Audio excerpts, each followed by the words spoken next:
Hola a todos y bienvenidos nuevamente al Curro Podcast, a esta segunda temporada del Curro. La verdad, bastante contento, gracias a todas las personas que han estado conectándose y escuchando cada uno de los episodios. Ya este es nuestro tercer episodio de esta segunda temporada.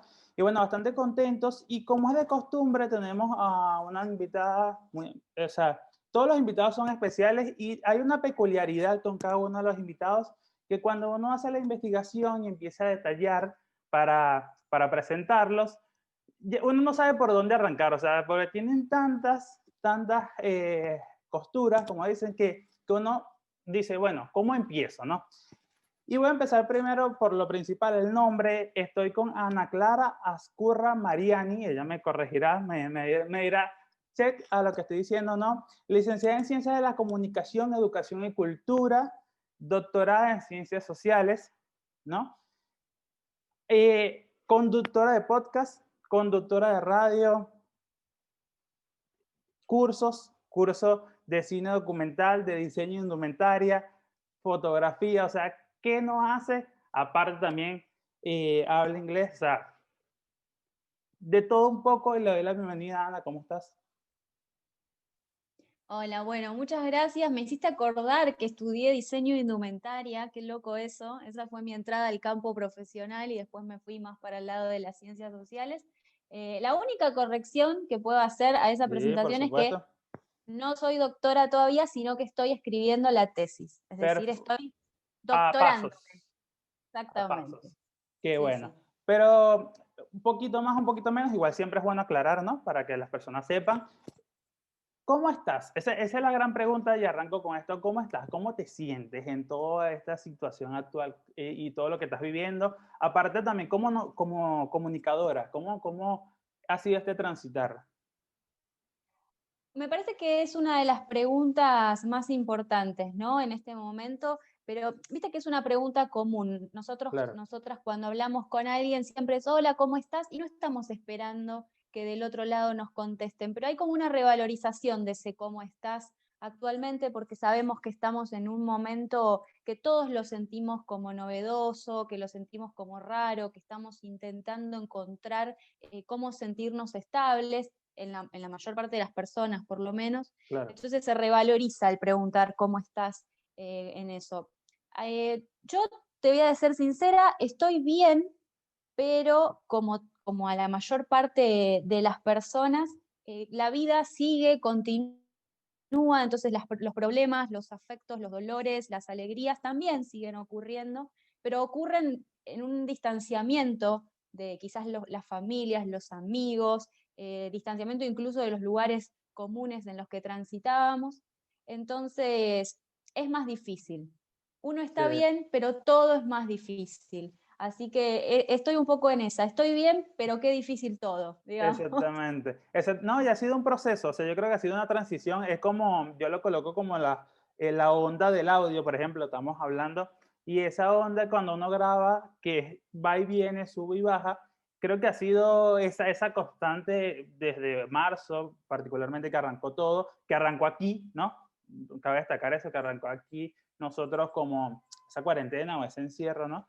Y que ha ido a nivel emocional, a nivel social, a nivel, o sea, en cada ítem subiendo y bajando, ¿no? Pero tú hablabas de ese tema de cómo estás, que a veces nos preguntamos, ¿no? Y queríamos hablar el día de hoy porque leímos un artículo específico que a mí me llamó muchísimo la atención. Te lo pasaba a ti para más o menos ir debatiendo un poquito ese artículo.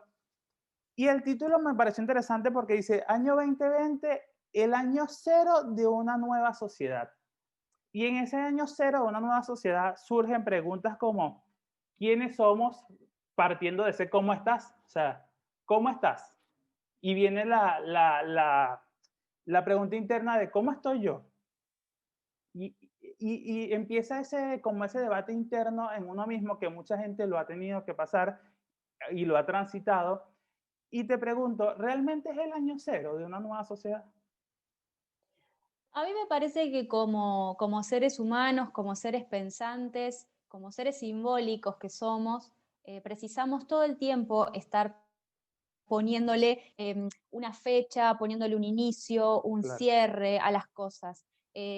Cuando yo leía esto del año cero, o como la bisagra a partir de la pandemia del coronavirus, pensaba, por ejemplo, en el historiador Eric Hobsbawm, que hablaba de siglos largos y siglos cortos, y Sí, esos siglos largos y cortos en general tienen que ver con también, ¿no? Procesos históricos que entendemos que se cierran o se abren a partir de contiendas bélicas, de, no sé, distintas cuestiones relacionadas con procesos políticos, siempre sí, con procesos políticos, ¿no?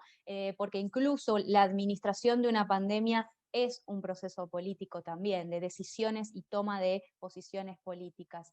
Entonces, pensando en eso, no sé si es el año cero, yo creo que para la historia va a pasar como el momento bisagra entre un tipo de sociedad que se piensa de una manera y un claro. tipo de sociedad que en realidad yo no creo que sea muy distinta a la que veníamos viviendo, más allá de algunas prácticas, sino que me parece que volvimos visible ciertas cosas que ya venían sucediendo y que ya veníamos pensando.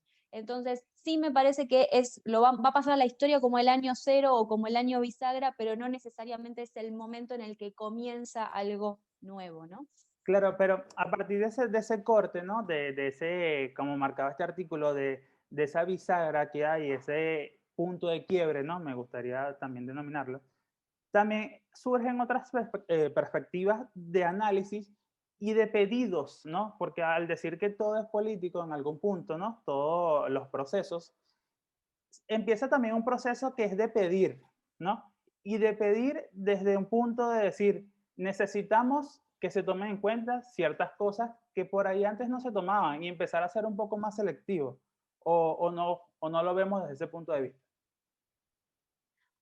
Bueno, no sé si entiendo muy bien a qué te referís con la cuestión de pedir, ¿no? A mí me Claro, parece que estamos normalmente muy acostumbrados, acostumbradas a la queja, ¿no? La bien, queja que no deja de ser una actitud un poco individual, un poco personal, y a mí siempre me gusta hablar más que de queja de protesta, porque la idea de la protesta me lleva a pensar en algo más comunitario, en algo más claro, colectivo, en algo que se nuclea, ¿no? Entonces, que uno puede hacer una propuesta demandando de forma articulada aquellas cosas que consideramos que pueden ser mejores o que son necesarias para nuestro desarrollo colectivo, ¿no? Que también acarrea el desarrollo individual. Entonces, a veces estamos muy concentrados en la crítica y en también patear la pelota afuera, porque los sistemas representacionales tienen un poco esto. Bueno, hay otro que se está ocupando. claro, Sí, sí, bueno, pero se está ocupando en tanto y en cuanto todos nos involucremos en ese debate. Y somos sociedades que le tenemos miedo al malestar y también somos un poco, nos estamos volviendo un poco perezosos para intervenir en las cosas que importan. Es una apreciación completamente personal, ¿no? claro, claro. Claro, no, y eso justo, en eso justo era mi pregunta, por ahí no me organicé bien al armado, ¿no? Pero hay una parte de la nota que me parece interesante que decía, la crisis del coronavirus también entra en una pérdida de confianza añadida por los responsables gubernamentales, ¿no? O sea, las personas que están a cargo y que de alguna forma toman ciertas decisiones, ¿no? Este cuestionamiento o ese punto, y allí quería entrar, nos ayuda a ser más selectivos. Entra un poco en lo que tú decías de nosotros nos desviamos un poco o nos apartamos del problema, pero también nos ayuda a analizar y decir, mira, pero ¿por qué nosotros no tenemos esta o por qué no nos brindan este tipo de puntos que deberían brindarnos y estar bien y sentirnos bien? No sé, o sea, eso entró con el tema de ser más selectivo, de ser más, de decir, ah, bueno, ahora tenemos que prestarle atención a esto que no le prestábamos atención. A mí me parece que la nota de alguna forma peca un poco de ingenuidad respecto a algunos de los conceptos que utiliza, esa es la verdad. Claro, Creo que hay una muy buena intención detrás de la persona que la escribe, es decir, una persona que tiene cierto optimismo, pero al mismo tiempo me parece que también peca de cierto voluntarismo mágico, como lo define Mark Fisher, esta idea de que sí, las cosas si las pensamos mucho y hacemos fuerza, si nos mentalizamos, vamos a poder salir adelante, cuando en realidad eso es un pensamiento mágico, es un pensamiento cuasi religioso, y no es verdaderamente lo que ocurre, ¿no? Lo que ocurre es que las cosas se modifican por nuestra intervención como sujetos, como colectivos, etcétera. Entonces hay un montón de premisas de las que parte la nota, no sé, por ejemplo, la idea de que tenemos que apostar a una sociedad del conocimiento. Bueno, Claro, no sé, digamos, estamos en sociedades del conocimiento, de la información, etcétera, y la realidad es que por sí mismo el conocimiento o la información no nos hará mejores y nos hará más libres. Lo mismo con la educación. No necesitamos más educación. Bueno, pero ¿qué tipo de educación? ¿Quién la está exactamente. pensando? ¿Quién la está diseñando? ¿Quién la está administrando? Digamos, o la cuestión del Internet también, ¿no? En un momento la nota dice, bueno, Internet, ese bien global, pero ¿para quiénes? Digo, ¿no?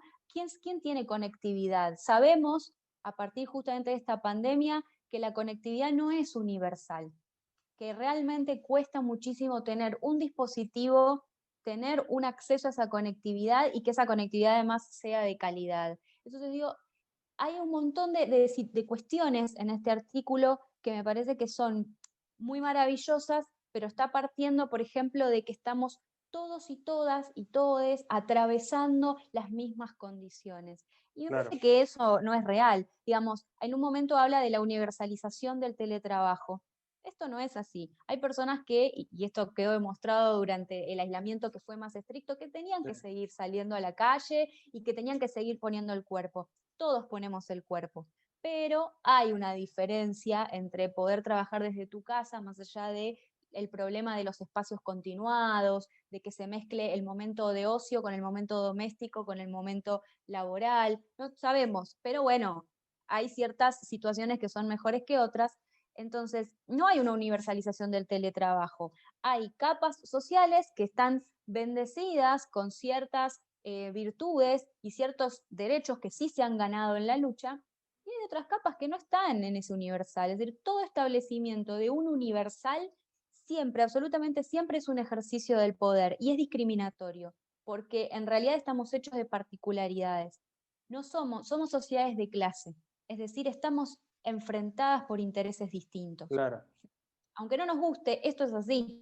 No Sí, vamos a estar todos contentos. No va a ser así. Digamos, en una sociedad de clase, cualquier decisión política, colectiva, organizada que se tome va a dejar descontento a alguien. Esto es así. claro. Y algún, aquí me hace acordar, yo también, aparte de hacer el podcast, también a veces opero, y justo operé un programa que Ana forma parte, que después más adelante nos va a estar repasando dónde la pueden escuchar, qué día las pueden escuchar. Y hace unos días ellas hablaban del trabajo precarizado, ¿no? Y aquí se vincula un poco ese tema del teletrabajo al tener que salir y dar la cara muchas veces, porque la sociedad está ese tema de niveles, y hay personas que pueden y tienen la posibilidad de hacerlo desde su casa, y otras que están saliendo, que si siguieron saliendo y van a seguir saliendo, Ana.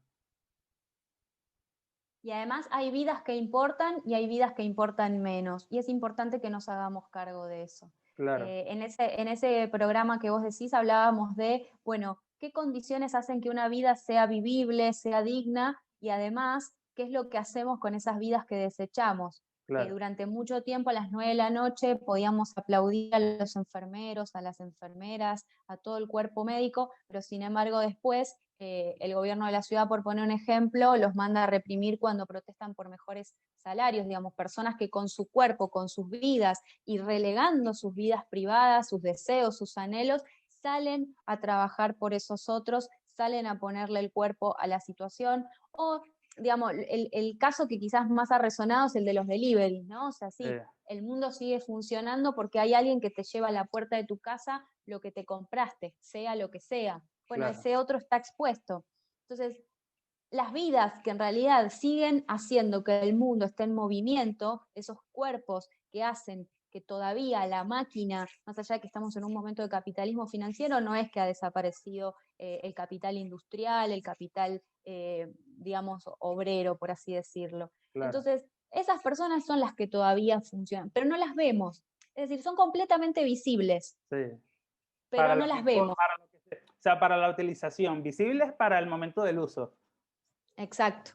Ahora, partiendo de ese tema, o en ese programa, decían, hay una frase que usaron, que era, ¿dónde quedaron los aplausos, no? Y tú bien lo decías, se aplaudía a las 9, salía a sus balcones cada una de las personas. ¿Y dónde quedó eso? O sea, ¿dónde quedó ese? Y no solo de parte también del gobierno, sino de cada uno de nosotros, de salir todos los días a las 9, de decir gracias por lo que están haciendo.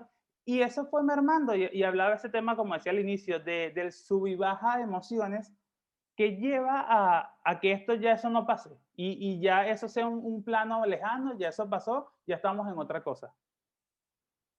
Eso habla, me parece a mí, de los valores que estamos teniendo en forma social y que no empezaron ni se modificaron por la llamada nueva normalidad, esa Claro, nueva frase que escuchamos todo el tiempo, sino que esto viene desde antes, ¿no? Somos sociedades que de a poco hemos sido cada vez más fragmentadas, atomizadas, esta cosa de mientras yo esté bien, el mundo que explote, mientras yo y mi familia, y digo el yo a propósito, adelante, claro, yo y mi familia y los que quiero estamos bien, lo demás no me importa. Entonces, claro, esta cuestión de los aplausos respondió a un momento en el que casi nos sentíamos de vacaciones, en el que todavía se hablaba de una vida en pausa. Entonces, ya estábamos de vacaciones, qué romántico, cocinamos, hacemos pan, sí, vemos películas en familia, qué sé yo, leemos, tocamos un instrumento, nos ponemos a hacer cosas para las que nunca tenemos tiempo, pero cuando ya nos empezamos a hartar, es decir, en el momento en que más deberíamos demostrar que estamos apoyando a las personas que están sosteniendo esto, en el momento que más deberíamos hacer un esfuerzo para cuidarnos, para cuidar a los que queremos y a los que no, digamos, a los que no también, digo, no importa si claro, te quiero o no te quiero, sos un ser humano, te respeto digamos, si realmente estuviésemos con los valores puestos en lo social y no en lo individual, no sé si los aplausos, pero no estaríamos viendo a las personas salir en masa a sentarse a los bares como si se les fuese la vida sin poder sentarse a tomar una cerveza, o no estaríamos viendo en masa a las personas ocupando cada espacio de la ciudad, porque realmente yo entiendo esa necesidad, ¿quién no quiere? Yo también claro. tengo ganas de reunirme con mis amigos, tengo ganas de ir a ver a mi abuelo que tiene 96 años y vive a 600 kilómetros, y no sé si lo voy a volver a ver, digamos, después Sí, de todo esto. Em, pero digo, si yo tengo que ponerme a pensar realmente qué es lo que importa en esta situación, no soy yo, exactamente. no soy yo, no sos Y vos. tocabas algo que de hecho me diste el puntapié inicial y es más básicamente el cuestionamiento de este podcast, de este episodio y el nombre, ¿no? ¿Realmente nueva normalidad? O sea, te lo pregunto puntualmente, ¿realmente? A mí me parece que no, es un poco lo que te decía hace un rato, me parece que esto es algo que también ha dicho Esteban Di Paola en el programa de radio y que también lo ha escrito en algunas de sus columnas. La nueva normalidad es en realidad más bien una nueva forma de vernos a nosotros y a los otros, pero una nueva forma de vernos porque ya estaba ocurriendo. Quiero Claro, decir, y esto también lo he escuchado en estos meses, si estaba todo tan preparado para recibirnos en estas nuevas formas de comunicación, de trabajo, de contacto, es porque ya había algo que se venía aceitando, ya había una sensibilidad, una tecnología de época que estaba habilitada para que esto suceda, para que esto ocurra. Entonces, cuando una palabra, viste, se vuelve medio eslogan y la sí, repetimos demasiado, la empezamos a vaciar un poco de la complejidad y me parece que hay que de alguna forma volver a preguntarnos por eso. Yo creo que más bien nueva normalidad es la reglamentación o la normalización de algo que en los hechos o en los usos ya estaba empezando a ocurrir. claro, ¿Y qué es esto? Que tiene que ver con las sociedades individualizadas, individualizantes, donde se habla de meritocracia como un gran valor, esta cosa de yo me hice a mí mismo, yo trabajé por mí, a mí nadie me regaló nada, todos sentidos que ya llevan un par de décadas asentándose sobre nosotros, incluso en los gobiernos más progresistas, es decir, los movimientos políticos que han instaurado los mayores consignas populares, progresistas, ampliación de derechos, todavía subsistía algo de esto. Siempre se pone el ejemplo, ¿no? Esto de estar claro, favoreciendo todo el tiempo el consumo, por sí, ejemplo, como si sí, fuese el gran valor, sociedades de consumo, y esto es algo que muchas veces los movimientos progresistas lo tienen, bueno, te sale el tiro por la culata, como se suele sí, decir, ¿no? Estás favoreciendo un deseo que se realiza a partir del consumo. Entonces, no estás favoreciendo una nueva forma de pensarnos con otros, sino favoreces una forma de pensarte en relación a objetos. Exactamente. De hecho, tú tocabas el tema de que ya venía, ¿no? Y también porque hay dos puntos de nueva normalidad que tocan y me parece muy interesante. Una que es social y una que es a nivel de la tecnología o de la incorporación de nuevas tecnologías, si se quiere. Y coloco comillas porque empiezan nuevas tecnologías que ya venían de años. O sea, no es que Zoom se creó el 20 de marzo que nosotros nos encerraron. O sea, para poner un ejemplo, que vienen de años trabajándose y incorporándose en grandes empresas, en pequeñas, medianas, cada una a distintos pasos, con, el mismo, con la misma movilidad que tú decías de cada uno tiene acceso a donde puede, porque no todos tenemos acceso a Internet, por ejemplo. Y quedó demostrado en esta pandemia cuando, por ejemplo, a nivel educativo quisieron incorporar ciertos, de forma virtual, estudios y hay familias que no podían hacerlo. Entonces, ¿cómo respondes a esas necesidades? Tómate un break. Pero antes, síguenos en todas las redes sociales. Nos encuentras como El Curro Podcast. Dicho esto, continúa disfrutando del episodio.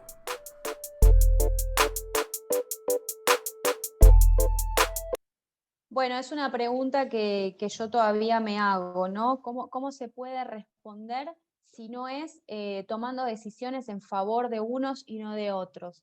Algo Claro, que resulta completamente antipático, pero realmente me parece que ahí es cuando se le puede ver un poco los hilos a los gobiernos, a los representantes, pero también a las sociedades, porque digo, no es solamente que de arriba nos manipulan, de arriba deciden todo, digo, ¿qué es lo que permitimos? ¿Qué es lo que habilitamos? ¿Qué es lo que dejamos en silencio? ¿Qué es lo que no queremos ver o queremos escuchar? ¿Qué es lo que tutelamos también, no? Porque muchas veces decidimos hablar en nombre de claro, otros, ¿no? De esos otros a los que decimos defender, pero también a los que decimos que tenemos que ilustrar, educar, dar de comer. Digamos, estamos todo el tiempo como haciendo una tutela, por así decirlo, sobre ciertos grupos y no estamos verdaderamente escuchando, ¿no?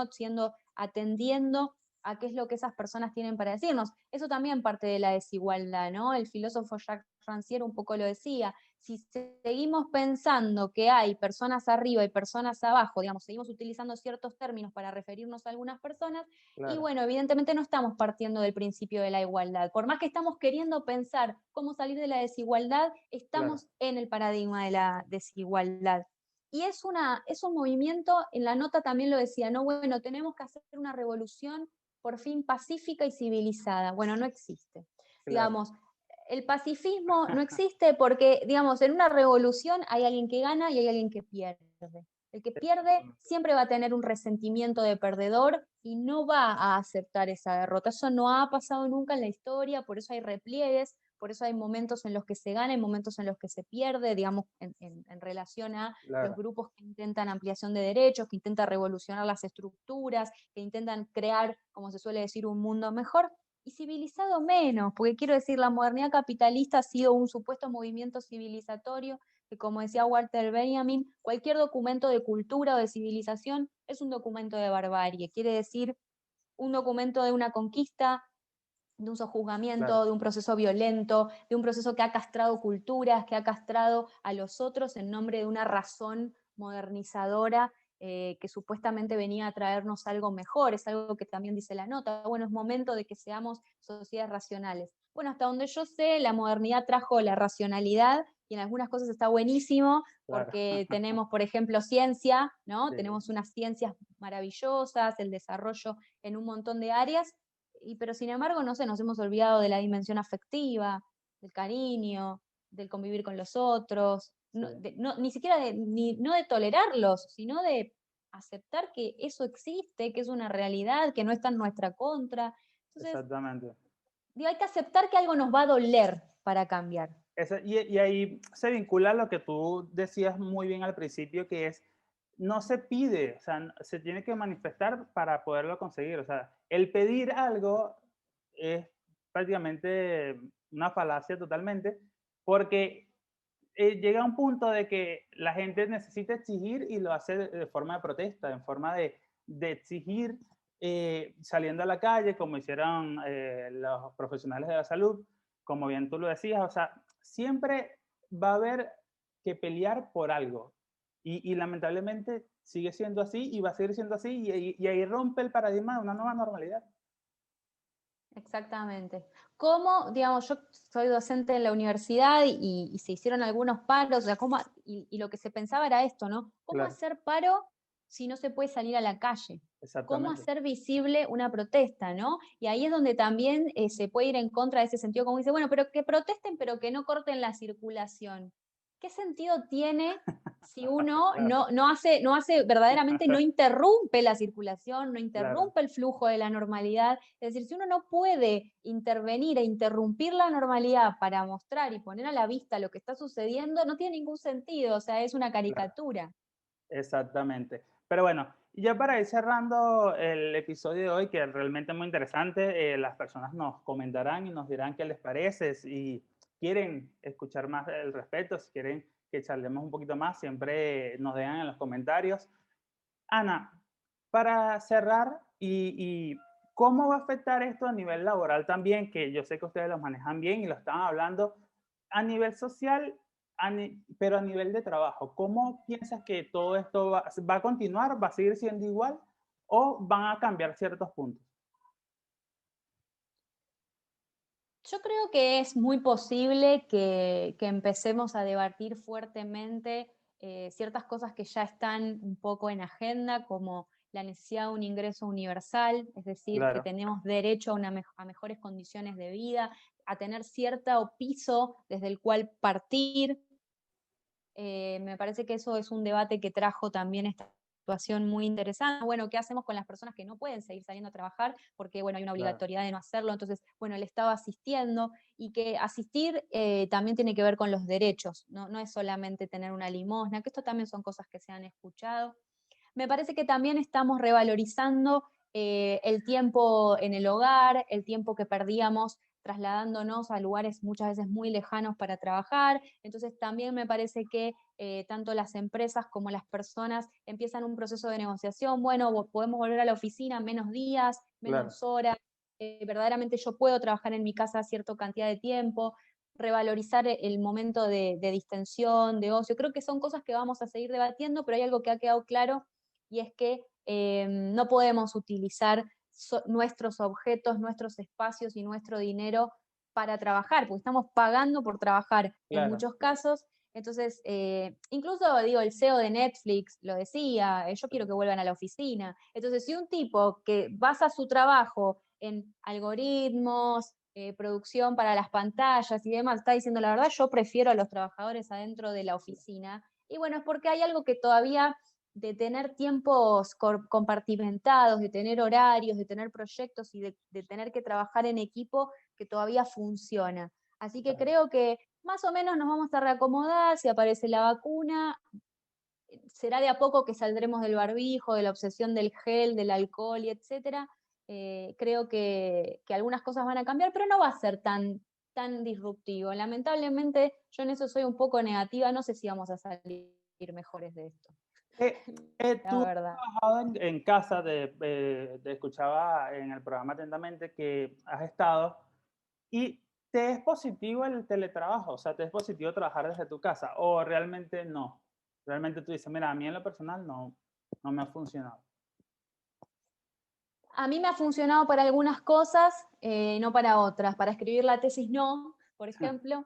A mí me gusta el bar, me gusta ir a la oficina, encontrarme con colegas para poder intercambiar, conversar, che, ¿qué estás escribiendo? ¿Cómo Claro, vas? ¿Querés que te lea? Digamos, en ese sentido me parece que el trabajo académico requiere de un pensar con otros que no he encontrado en mi hogar, sí para otras cosas.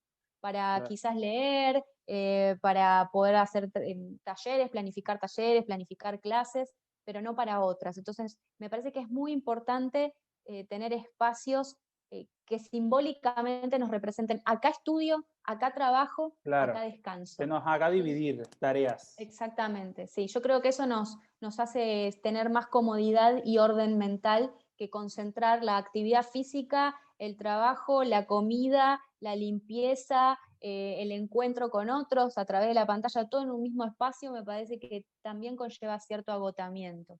Exactamente, de hecho por eso mismo hay empresas que se dedican al alquiler de espacios de trabajo para freelance y personas que trabajan de Exacto. manera independiente por esto mismo, porque se necesita separar y si ya eso estaba, que era lo que veníamos diciendo, ya viene eso, o sea, no es desde ahora, no es desde ayer, viene con un proceso, se estudió para eso, porque muchas profesionales lo necesitaban, significa que el estar en casa no siempre va a ser positivo y que esta nueva normalidad, no sé, que están nuevas. Ese es el punto y yo creo que esa es la conclusión final.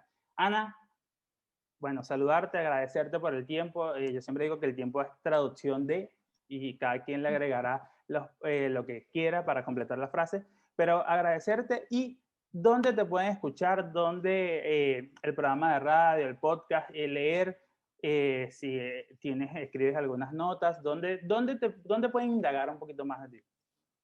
Bueno, los jueves por Radio Talk a las 22 horas tenemos el programa de Ilucio con Melania. Es un programa en el que tratamos de mezclar filosofía, sociología, análisis culturales y siempre convocamos a algún entrevistado o entrevistada experto en alguna materia. Y también conduzco el podcast Recalculando, que es un podcast en el que analizamos políticas públicas, también con funcionarios y con expertos, junto al economista Martín Calos. Ambos pueden volver a escuchar episodios en Spotify, en ebooks.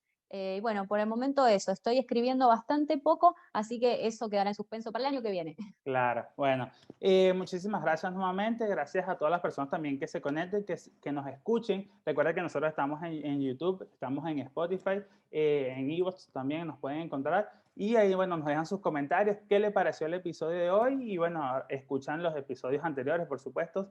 Nosotros nos despedimos, hasta un próximo episodio. Chao. Acabas de escuchar El Curro Podcast, una producción original de Gurrufío Creativo.